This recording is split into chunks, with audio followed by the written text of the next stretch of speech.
I'm Brian Kramer, author of H2H Human to Human and host of Leadtail TV.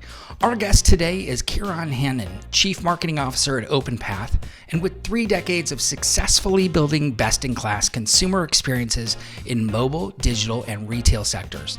In his former role as Belkin International's Chief Marketing Officer, he was recognized with one of the world's most influential CMOs of 2020 by Forbes. And 2018, he was the top South by Southwest Valiente awarded as the Best CMO Award. Please join us. Here is Kieran. Kieran, welcome. It's so excited. I'm so excited to have you here. The last time that I got to interview you was actually I think it was in Dublin, Ireland. That's it. Wow. It's amazing we can remember that, Brian. Good times, right? It It was is. such an honor to be able to kind of host you where I grew up in Dublin and go to some of the haunts and enjoy some great crack, which in Ireland we call crack is saying you're having fun. It's spelled C-R-A-I-C. So we had great crack then, and I bet you're going to have great crack today. It's really about the art of conversation. So let's have it. Absolutely. Absolutely. Well, in doing the prep for this interview, I discovered that you went to college for civil engineering, which is very interesting given, you are through and through a marketing guy from what I know.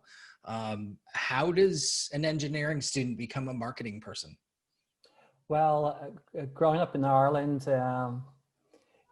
Irish parents and so forth, manners was so important. So they insisted I did something with civil in it. So that's where that came about. No, it's a great question. So the story is, I was a swimmer. I swam internationally for Ireland, and in that process, obviously being a team sport as well, with my club team and then my international group. Swimming is a great sport to bring people together. And as part of that process, I helped kind of organize swim meets and so forth. So when I was ready to go to college, my father and his brothers were quite pioneering. They were quite advanced for that time, where they kind of a vertically integrated development company where they designed, developed, and built commercial buildings, residential buildings, and so forth. And as part of that, my dad really wanted me to help take over the family business. I'm the eldest of 4 boys and a girl.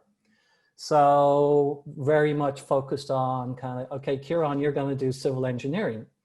So when I actually started in college, I became the college sports officer as well, which is a student union title. You get voted in by the students and organizing a lot of college events, all the intervarsity events. I was also president of the Irish University Swimming Association. And in that guise, I came to the attention of the brand manager of Rothmans Ireland. Rothmans is a well-known, it was like the Philip Morris of Europe cigarette company, which is interesting because I didn't smoke, swimmer, but they were very big into motorsports, the Rothmans Racing Rally Team, the Dunhill Golf, Dunhill Sailing, that was one of their brands. And he had a need for a promotions person to work on weekends, which worked very nicely because I was in college. It was actually in that guise I got the marketing bug. I actually basically got to experience marketing under one of the great marketers, William Morrison, who went on to run Rothmans International and so forth. So that's where I got the bug for marketing. And we worked with an agency in London. I really enjoyed the advertising side. And so when I finished college after 4 years, I had an opportunity to come to the United States on a J1 work visa. And I took that as an opportunity to actually get into marketing. Now, I did have to spend a little time while I was waiting to get into advertising work. And you'll know this from the Bay Area. I actually worked as a site engineer at Ames, the NASA base, Ames Air Force Building, on the Space Shuttle simulator building that they're building right there. And so I did that for a few months just to have money. But at the same time, I tried to get into advertising. And I thought I was the bee's knees. You know, I worked for the Philip Morris of Europe, and no one gave a shit here in the United States. You went to the bottom of the pile. So lo and behold, while I was still doing that with the San Francisco Ad Club, they had this great master series where for people wanting to get into advertising or your entry level, you could go and learn from the practitioners of advertising what advertising is about. And I got to learn from some of the really, really good ones. And that got my foot in the door in advertising. And that was the first part of my career in advertising in the US. And I actually never went back to Ireland. And fast forward, a number of years later, on my father's deathbed, you know, we were talking about it.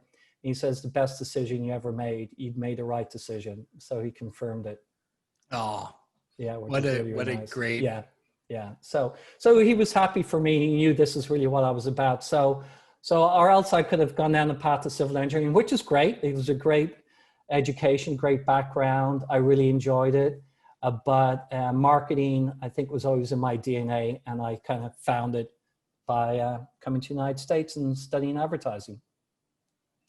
Oh, that's awesome. It's fascinating to see how a lot of, you know, people start out thinking that they're going to be one thing and then they end up doing another. And, you know, I've got a child in college right now, and she's switched her mind maybe 3 times in the last 2 weeks.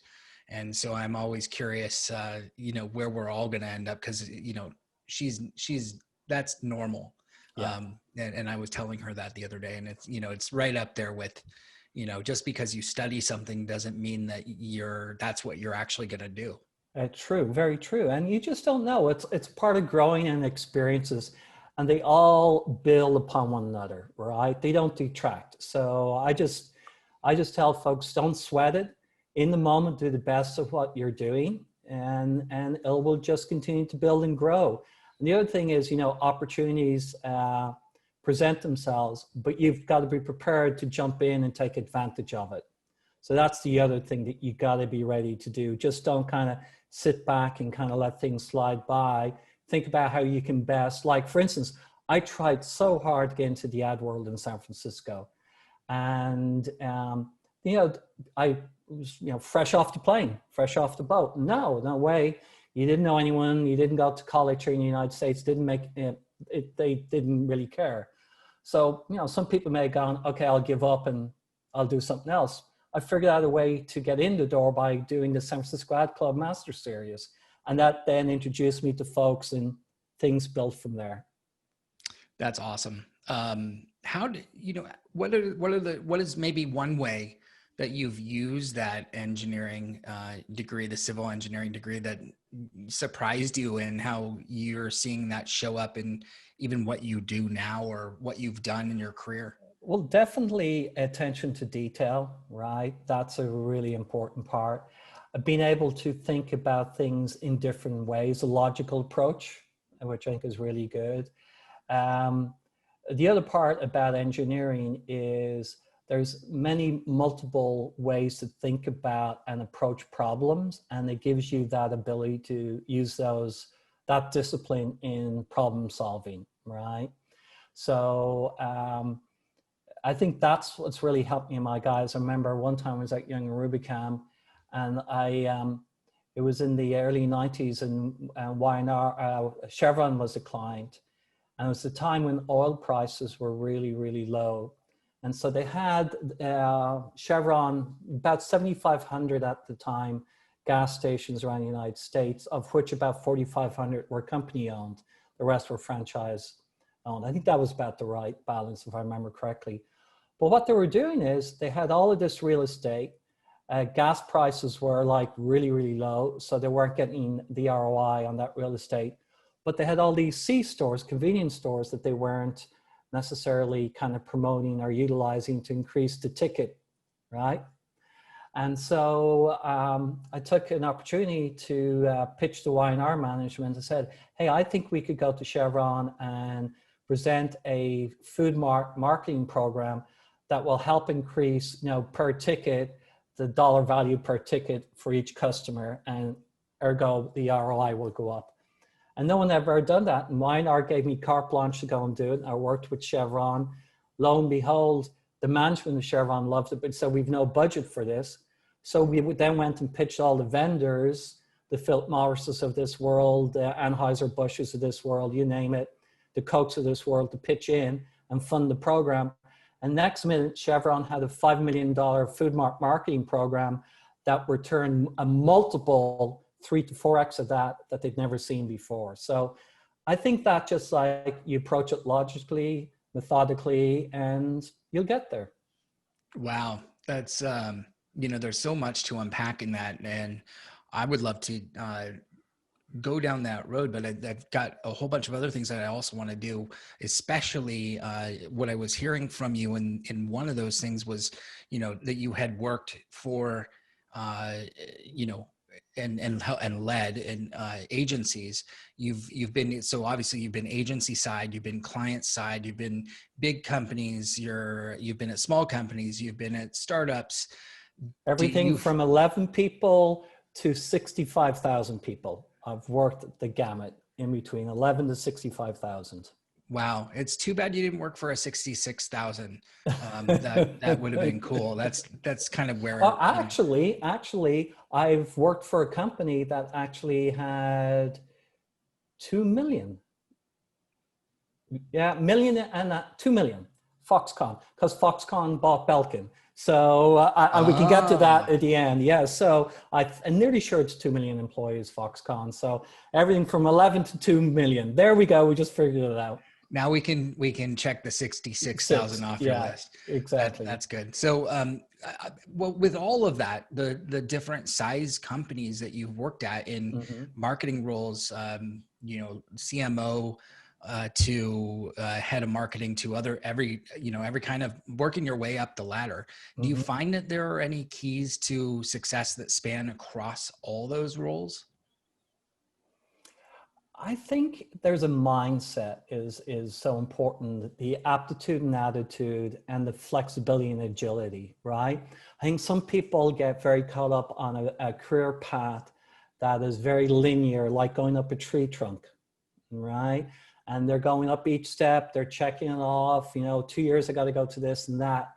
And that can give them a certain skill set that can work for some people. I'm also a big believer in branching out on each kind of part of the trunk and into the leaves and trying certain things and expanding my perspective, right? So you don't necessarily always, like for instance, the food marketing program I just talked about, Y&R. Within the account team in the company, the food market part of the business was not looked upon whatsoever. It might have been looked down upon because it wasn't the core business. I went somewhere that people weren't paying attention and made it an important part of the business, right?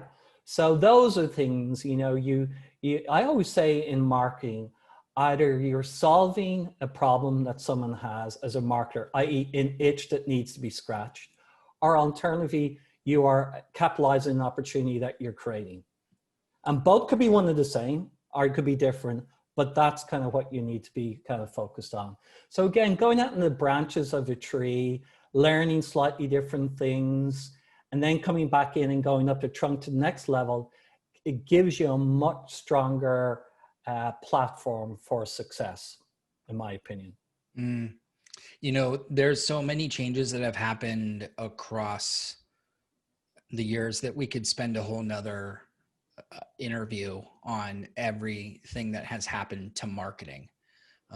It's become psychological and almost, at one point it was a marketing agency, and now people are pulling marketing internally, and some don't, and marketing has all these different channels, and now we're omnipresent, and we could go on and on about all the stuff that's happened to marketing. The pendulum isn't just swinging from left to right, it's also swinging forward and back at the same time. So you have this kind of three-dimensional pendulum in the marketing world for sure.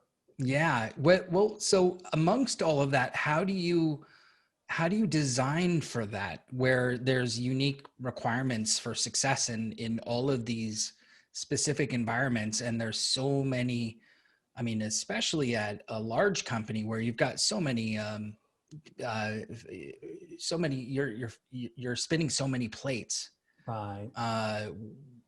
What is the measurement for success? How do you relate to that? It can vary, right? It depends on the objective, right? It depends on the business objective, which the marketing objective should feed into in the strategy. So it really depends. At Belkin, we used one metric. And again, Belkin, when I joined, was like a 30-plus-year startup, right? It did start in Chet Pipkin's garage. Chet is the founder of Belkin, the Kieran and Belkin. And he found it in his parents' kitchen table. He was soldering cables together, and then they kicked him out to the garage because he'd expanded, and then he went from the garage and so forth. So Belkin was a 30-year startup when I joined. But they were always focused on kind of creating compelling user experiences, addressing the customer user issue, right?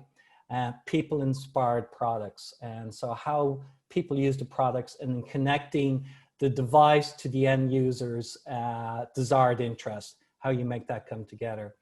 But as a company, we actually, while you have financial metrics and you have other metrics that are important, you know, SKU profitability and so forth, regional profitability, channel profitability, we all used one metric, which was the Net Promoter Score.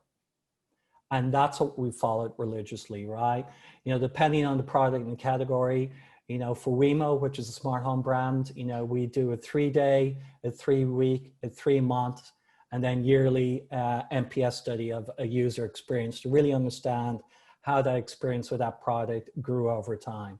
And that was really important. And the other thing that we pay a lot of attention on because of customer reviews in the consumer electronics space, Amazon very, very quickly overtook Google as a #1 source for where people initially went to look for consumer electronics products. They searched. 70% of all searches started on Amazon, not Google. And so what was the currency for that?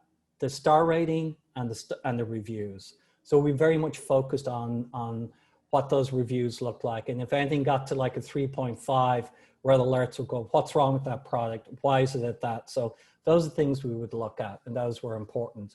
But at Belkin, I mean, when I joined, it was a very regionalized marketing machine. As an example, we had designers, graphic designers, not product designers, graphic designers sitting in 11 different groups around the world, right? So we had different experiences around packaging, around messaging, around the role of that accessory in people's lives. So those are just things that, you know, over a period of time that you brought together. And so we went from a very regionalized to very globalized structure with platforms in place to enable that. And then we had a machine that we were doing work 24 hours around the world. It would start one place and continue, but you had the consistency of that around the world, which is really important. You know, it feels to me like, and this happens in just about every company, but when you look at all the complexities of what you just said, that there would be a lot of, I guess the best word I can say is politics involved in doing something like that. And I mean, you're shifting the way that a business operates, and you're moving people into places where it makes sense for the company, but they may not see the vision until they're in it.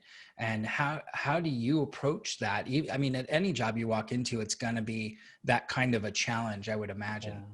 Yeah. It's a bit of a long game, but it can't be too long, right? Because you want to get results. So it's setting up kind of the insights and setting up kind of the structure so you can point to areas where there's opportunity for improvement. But along the way, you're having these little wins, right? It could be very small wins or it could be large wins. But figure out those wins that you can get that lends credibility to the team that's doing it. And those wins are the stepping stones to bigger wins over time, right? But it's pretty logical. How could someone not argue with that there's designers, graphic designers sitting in 11 different groups in addition to marketing? That doesn't make any sense, right? And so again, the management team, we're a very small C-suite, and so we're very unified. And so I had complete kind of support from the management team and the CEO. And so people knew, but again, I didn't go out the next day and say, hey, we're changing that. It was a process. It was about a year, a little over a year, I think, before we kind of started to, and I did it in stages.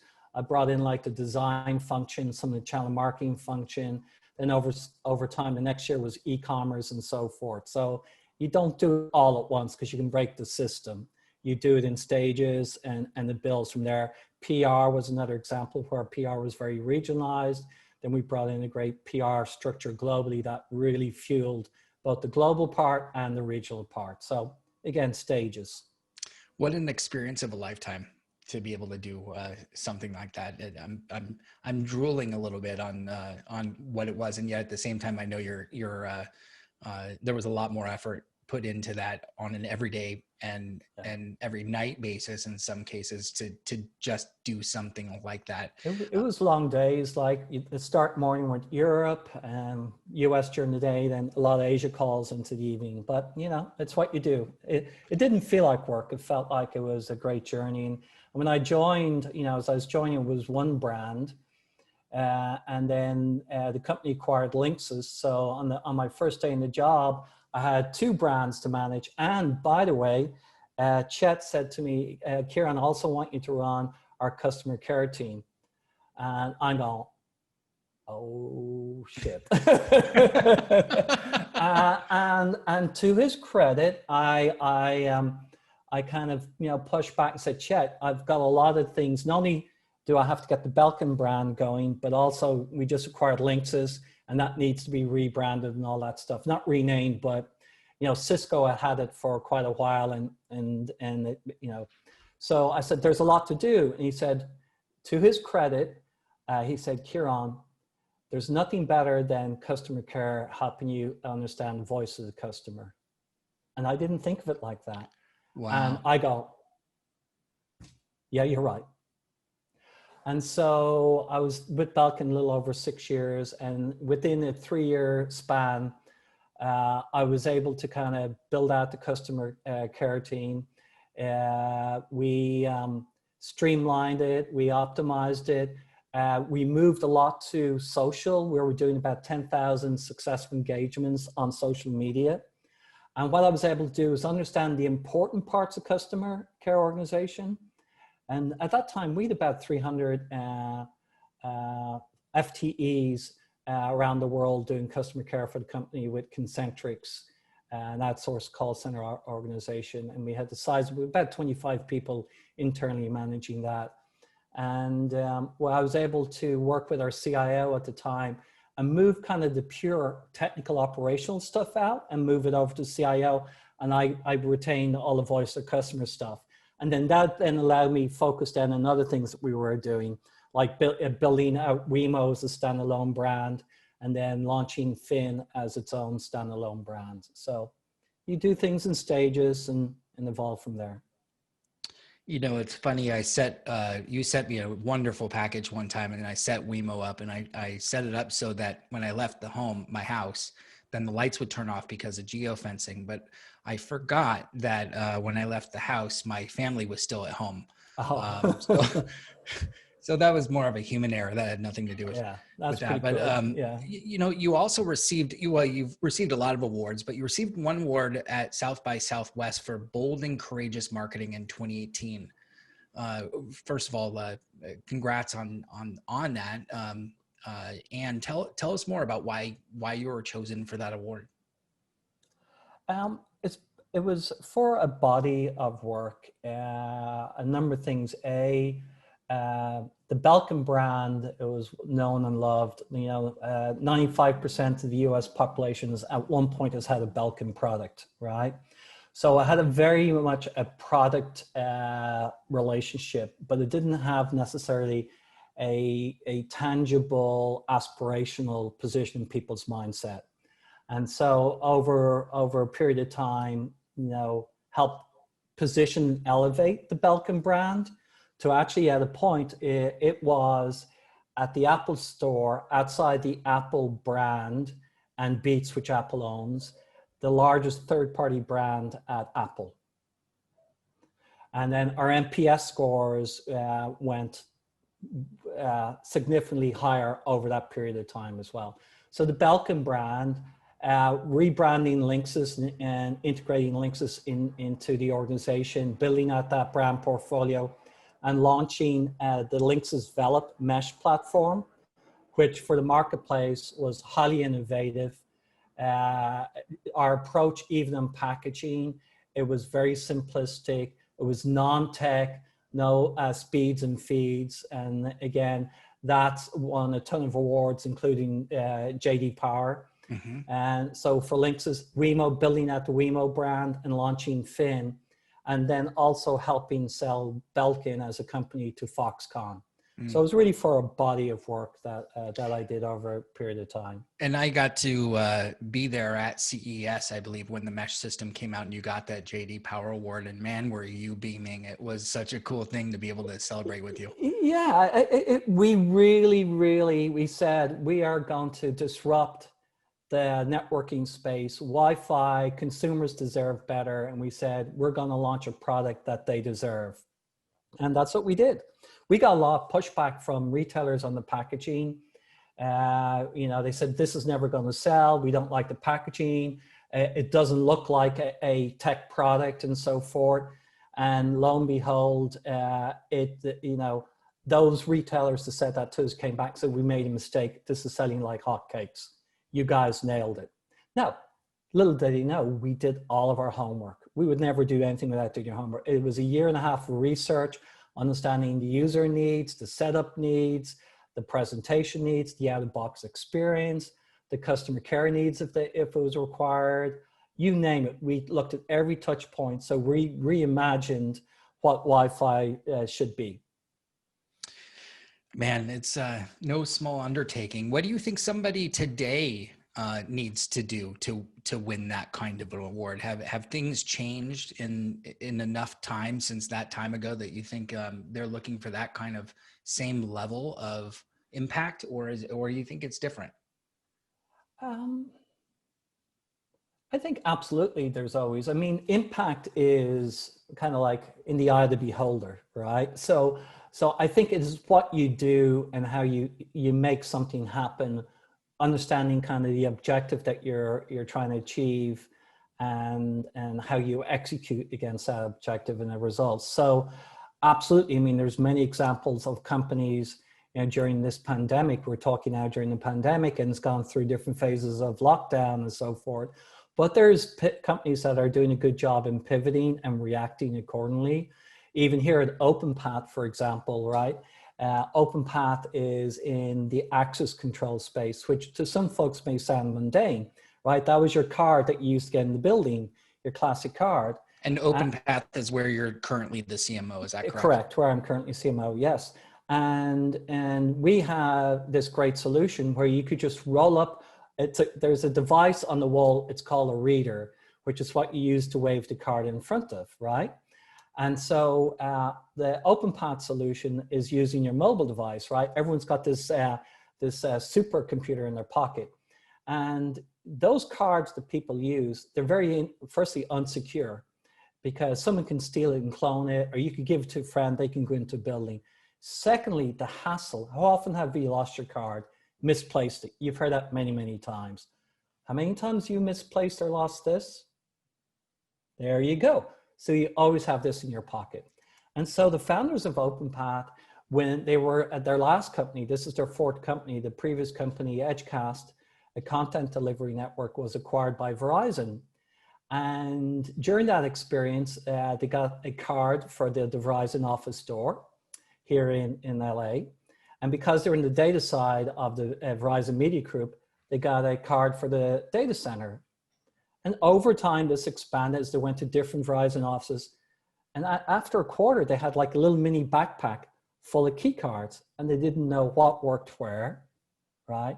And they go, this doesn't make any sense. They waved the bag in front of a reader, hoping it'd work. They go, we got to solve it for this. That's the genesis for Openpath.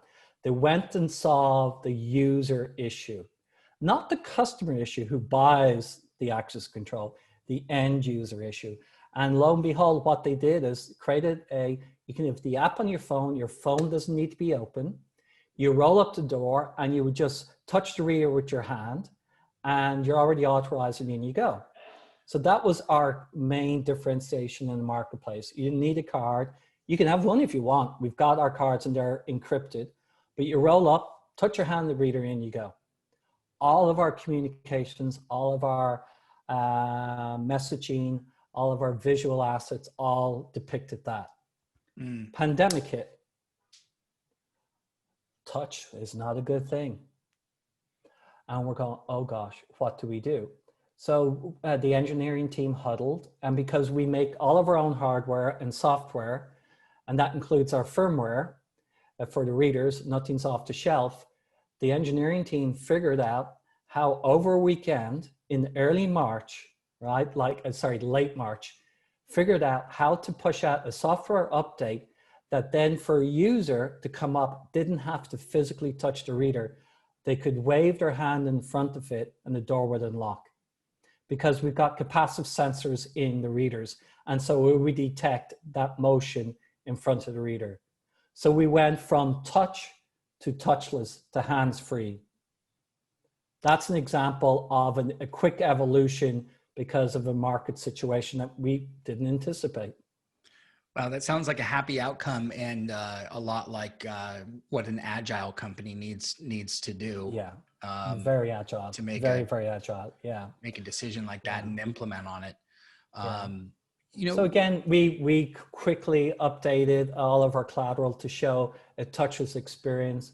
Over a month, 30, 35 days, we added about 60 pages of new content about helping companies understand how to safeguard the workplace.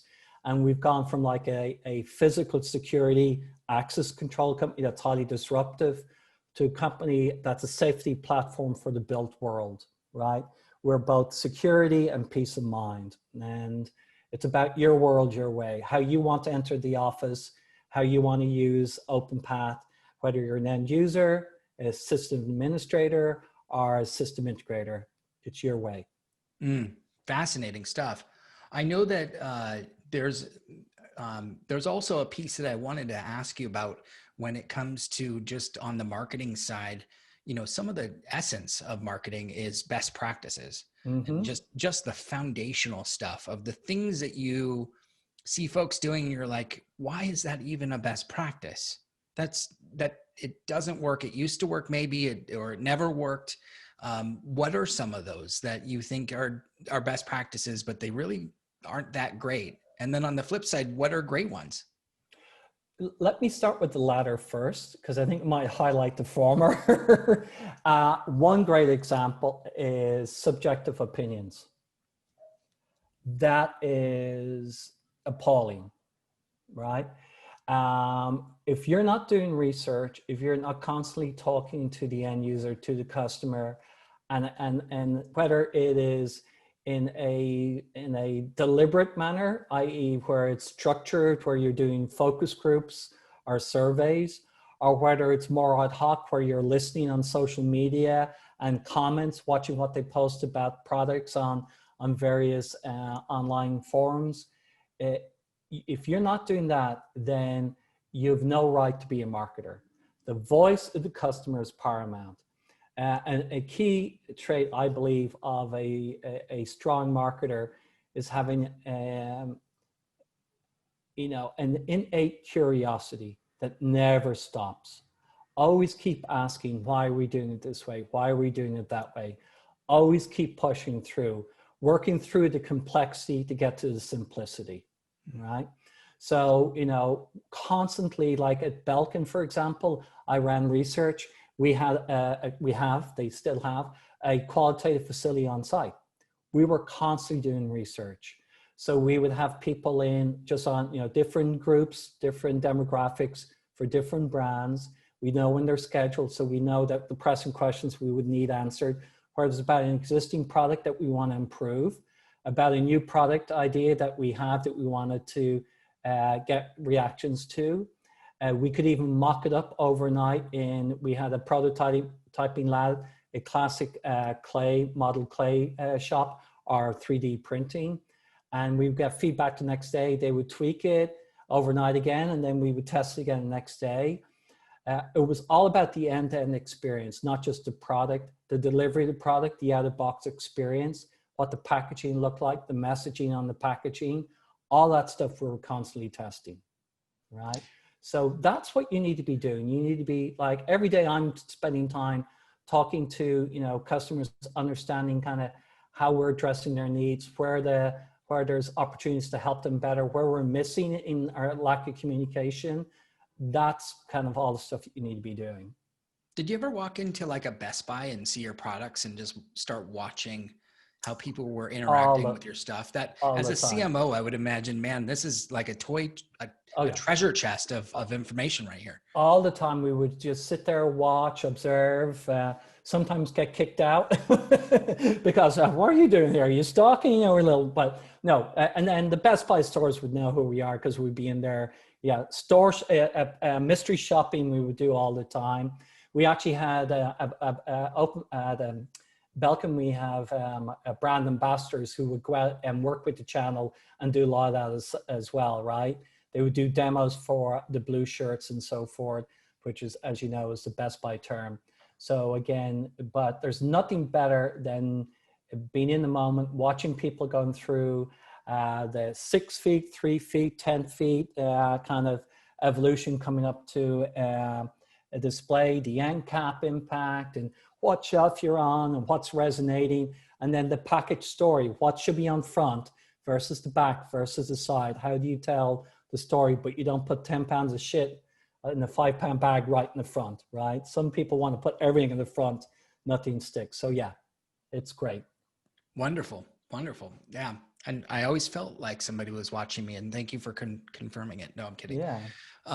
So the last thing I want to leave off on is really just more of a fresh piece of news alongside a huge congratulations, because you were recently received an award from Forbes for being in the top 50 most influential CMOs. So tell us more about what you think got you on that list. Oh, well, it's indeed a great honor. Thank you, Brian. I really, very kind of you to say so. I would say it's a bunch of things. Obviously, to be on that list is not just a moment in time. I think it's how they've watched you over the years have the impact that you have, which I think is a big part of it. But I'm very proud, as you probably see that list, it's a global list. And it's 50 of the top CMOs globally. I think I'm at number 31. All other 49 brands, I'm nearly sure you've heard, right? They're global powerhouses in their own right, leaders, each of them. And now you've got Openpath, a company that's a 4-year-old company. It was 2 years in stealth, so we're only 2 years live. We're a 2-year-old brand and we're on this list. So it's truly an honor for me for the company to be recognized like this, because it's the company's doing the brand that they created. We've done a couple of things since the pandemic started. One thing that our competitors have since mimicked, some of them have, is we understand activity at the commercial real estate level for buildings in the built world, not residential, we're in commercial, right? So you think businesses. We understand the activity in those buildings, people coming and going, right? And so as the stay-at-home directives came out on a state-by-state basis, we could see in an anonymized basis the decline in entries to offices. And so we thought this type of data is very interesting to see how quickly that rate of change was happening as a different state. So we captured on a state-by-state basis. We also captured on a vertical basis, and we called it our social distancing index, SDI. And what it showed is, as you saw, we looked at February 24th, I think was the date when the first major announcement by the administration and the first kind of the official kickoff of the pandemic stay-at-home directive started. We tracked it from that state by state as they kind of, people stayed at home and they complied with it, and they went, you saw that decreasing.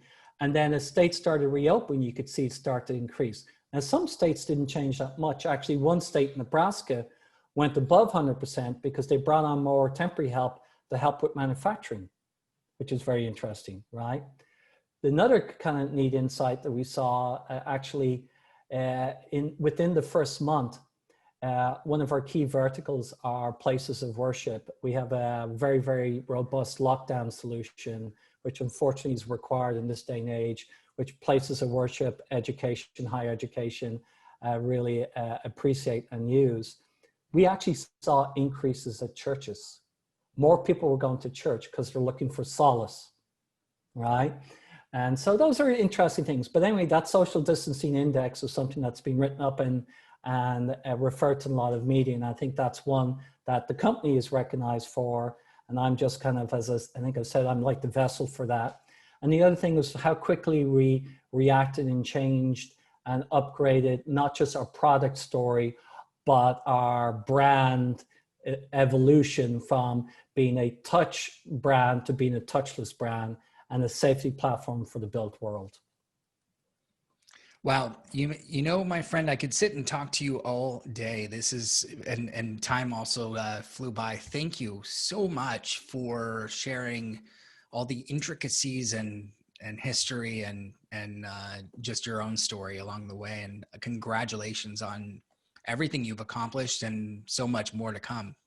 Thank you. You're so kind, Brian. And you always refer to your insights around, you know, it's not B2B, it's not B2C, it's always H to H, human to human. I use that all the time. Oh, well, thank you. And that's exactly why I partnered with Leadtail to work with them on the series, because they run their business the same way. So thank you once again. Thank you. Really, and hopefully soon we will enjoy one another's company in person over some of the great Irish libations. It's going to happen. It will happen. You bet. Cheers. Cheers.